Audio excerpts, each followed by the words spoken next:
ग्वाल वाल कहने लगे लोग, इसको पता ही नहीं है किसके यहाँ लाला भैया है। अरे पूरे गोकुल में धूम मची है। हमारे मैया यशोदा के यहाँ, नंद बाबा के यहाँ लाला भयो हमारो सका आयो जाए पतो ही नहीं। तो सबसे पहले पूतना जो है पूछती पूछती नंद बाबा के यहाँ पहुंच जाती है। नंद बाबा के यहाँ पहुंच जाती है। नंद भैया के यहाँ, मैया यशोदा के यहाँ बहुत सारी सखियां हैं, सेविकाएं हैं, सब मैया के सेवा के लिए पहुंच गई। क्योंकि अभी अभी लाला भयो है तो सेवादारों की भी तो जरूरत है, काम ज्यादा है मैया के यहाँ। तो महाराज सखियों ने उस पूतना को देखा, सखी का रूप बनाए हुए है, एक ग्वालियर का रूप धारण कर लिया। इतना सुंदर रूप कि सब सखियां उसको देख करके मोहित हो गई। महाराज कहने लगी आपस में, हमें लगता है ये कोई ब्राह्मणी है, देखो कितनी सुंदर है।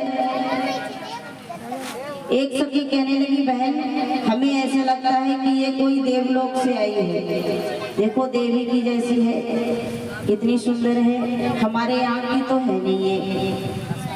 एक सखी ने पूछा बहन तुम कहाँ से आई हो? पूतना कहने लगी मैं लाला के दर्शन करने आई हूँ, हमने सुना है कि नंद बाबा के यहाँ लाला भयो है। सखी कहने लगी हाँ हाँ। पूतना नंद बाबा के यहाँ पहुंच जाती है। मैया यशोदा ने देखा कि बड़ी सुंदर सखी आई है।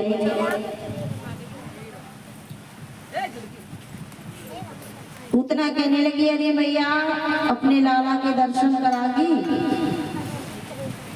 मैया कहने लगी क्यों नहीं कराऊंगी। पूतना को बैठाया मैया यशोदा ने सखी समझ कर की ग्वालिन है, और मैया पूछने लगी लाली तुम कहाँ से आई हो? लगता है कहीं दूर से आई हो, कुछ जलपान कर लो। पूतना कहने लगी मैया मैंने सुना है कि तुम्हारे घर में लाला भयो है, तो मैंने सोचा सब दर्शन करके आ रहे हैं, मेरा भी मन हुआ तो मैंने कहा हम भी दर्शन करके आ जाए। मैया यशोदा कहने लगी क्यों नहीं, कर लो हमारे लाला के दर्शन, हमारे यहाँ तो रोज ही कोई ना कोई आ ही रहा है दर्शन करने के लिए। पूतना कौन है महाराज? पूतना जो है राक्षसी है। पूतना ये छोटे छोटे बच्चों को मार करके खा जाती है। कंस ने इसको भेजा। महाराज इस पूतना ने ऐसा रूप बनाया सखी का, एक ब्रजवासी का, और मैया यशोदा के द्वार पर पहुंच गई। मैया यशोदा ने कहा कि ठीक है सखी आप लाला के दर्शन करो, मैं थोड़ा काम काज कर लेती हूँ, तुम लाला के पास बैठो। मैया यशोदा कुछ काम में लग जाती है, और पूतना ने समय देखा कि इस समय कोई नहीं है इस बालक के पास में। पालने में कन्हैया लेटे हैं और गोद में उठाया कन्हैया को और अपना स्तनपान कराने लगी। स्तनों में वो जहर लगा करके लाई थी। उसने कहा था कि मैं उस बालक को, जो भी बालक है, मैं अपने स्तनों में जहर लगा के जाऊंगी और उसको दूध पिलाऊंगी, दूध पिएगा तो दूध पीकर ही मर जाएगा। कालकूट विष लगा करके आई पूतना और कन्हैया को गोद में लेकर के अपना स्तनपान कराने लगी। भगवान ने जैसे ही पूतना की गोद में गए तो भगवान ने अपने नेत्रों को बंद कर लिया। नेत्रों को बंद कर लिया तो महाराज कुछ संत कहते हैं कि नेत्रों को बंद क्यों कर लिया? क्योंकि भगवान देखना नहीं चाहते हैं। दुष्ट व्यक्ति को भगवान देखना नहीं चाहते हैं। कुछ संत कहते हैं कि नेत्र इसलिए बंद कर लिए कि भगवान जिसको सदगति देते हैं यदि उसे देखेंगे तो उसकी क्रूरता को देख करके भगवान के मन में कुछ विषाद पैदा हो, इसलिए भगवान ने अपने नेत्र बंद कर लिए।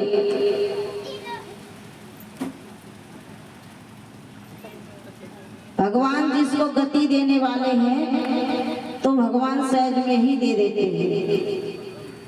जैसे ही पूतना ने अपने स्तन को पान कराया भगवान को, तो भगवान दूध के साथ साथ पूतना के प्राणों को खींचने लगे, उसके प्राणों को पीने लगे। और जैसे ही पूतना के प्राण खींचने लगे, उसके प्राण अवरुद्ध होने लगे, दम घुटने लगा, तो पूतना चिल्लाने लगी, चिल्लाने लगी, कहने लगी बचाओ मुझे, बचाओ इस बालक से, इसे हटाओ।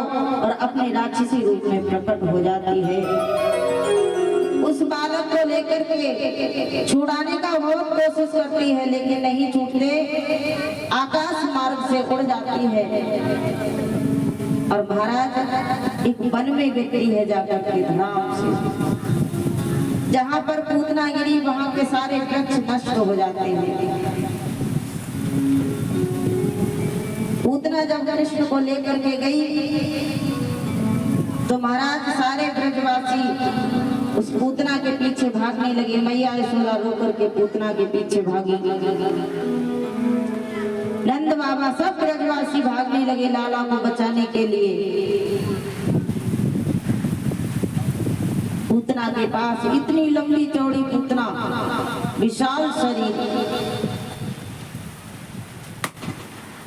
भगवान कृष्ण पूतना के वस्त्र स्थल पर बैठे हैं और खेल रहे हैं। नंद बाबा गए और कृष्ण को गोद से उठाया तो देखा क्या है, पूतना मरी पड़ी है। सभी ने बड़ा अचंभा देखा, एक छोटे से बालक के पूतना कैसे मार सकती है, छोटा सा बालक पूतना को कैसे मार सकता है। तो कोई कुछ कह रहा है, कोई कुछ कह रहा है, कोई कह रहा है कि हमारे भगवान नारायण की बड़ी कृपा है जो हमारा लाला बच गया, हमारे लाला को कुछ नहीं हुआ और ये राक्षसी मर गई। बार बार लाला की बलाएं ले रहे हैं और बार बार गौ माता की पूंछ से झाड़ा लगा रहे हैं और बार बार गौ माता के चरणों की रज कन्हैया के माथे पर लगा रहे हैं और बार बार भगवान का धन्यवाद कर रहे हैं। हे प्रभु, आपने हमारे लाला की रक्षा की, आपका बहुत बहुत धन्यवाद। उस पूतना को ब्रजवासियों ने काट काट करके उसकी चिता बनाई और चिता बना करके उसको जलाया। तो महाराज जब पूतना को जलाया तो जब किसी की चिता जलती है तो उससे दुर्गंध निकलती है, लेकिन पूतना जब जली तो उसके शरीर से दुर्गंध नहीं, उसके शरीर से सुगंध निकलने लगी। जब सुगंध निकली तो कुछ संतों ने कहा है कि महाराज ये बताइए, पूतना तो एक पापनी थी, बाल घातनी थी, राक्षसी थी, और जब वो जली तो उसके शरीर से दुर्गंध नहीं सुगंध निकली, ऐसा क्यों? तो श्री सुखदेव जी महाराज कहते हैं, राजन, पूतना थी तो राक्षसी और पापनी भी थी, लेकिन उसने भगवान का स्पर्श किया, इसलिए उसके सारे पाप ताप जल करके भस्म हो गए और वो शुद्ध हो गई। और जिसको भगवान स्पर्श कर लेते हैं तो उसके शरीर से दुर्गंध नहीं सुगंध निकलती है, उसके सारे ताप जल करके भस्म हो जाते हैं। भगवान ने उसे परम गति प्रदान की। कौन सी गति? जो गति भगवान अपनी माता को देने वाले हैं वो गति पूतना को प्रदान की। बोलिए भक्त वत्सल भगवान की, बोलिए भागवत महापुराण की।